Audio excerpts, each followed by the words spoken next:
التاريخ كم مجدا سطرنا على صفحاته وبه تغنى. الحمد لله کدسی یو سمینار کی و در اوائل جا دارد که از نهاد کلمات تحقیقاتی ما ركعنا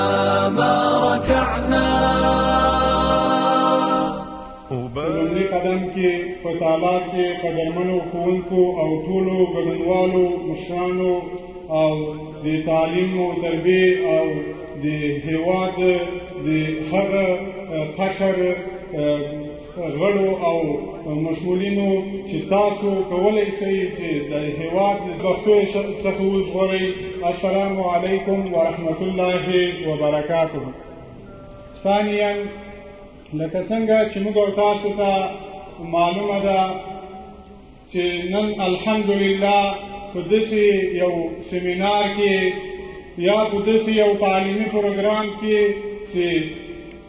مثال بل نه لري یا مخکې داسې یو سیمینار نه و نیول شوی، بالخصوص دلته په لوګر ولایت کې، ځکه موږ خپلو قدرمنو ښوونکو ته په مختلفو برخو کې سیمینارونه ورکړي وو، هغه که د تدریس میتود په برخه کې وو، که د زده کړو د طریقې په برخو کې وو، که په نورو مختلفو برخو کې وو، که د پلانونو په برخه کې وو یا په نورو برخو کې وو. الحمدلله د همدغو تدریسي اصولو باوجود موږ دا ځل سیمینار په یو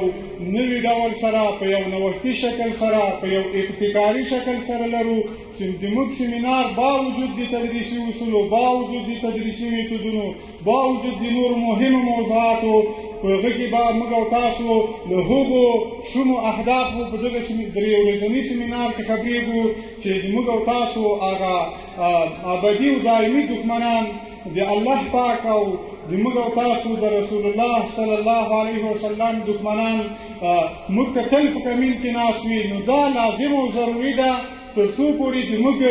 هغه قشر چې هغه د هېواد د بچیانو د تعلیم او تربیې د هغوی د روزنې لپاره، د هغوی د فکر د رغښت لپاره کار کوي، نو موږ او تاسو باید په دغه برخه کې خپله آګاه واوسو. نو موږ دا لازم ولیدله تر څو پورې په دغه برخه کې د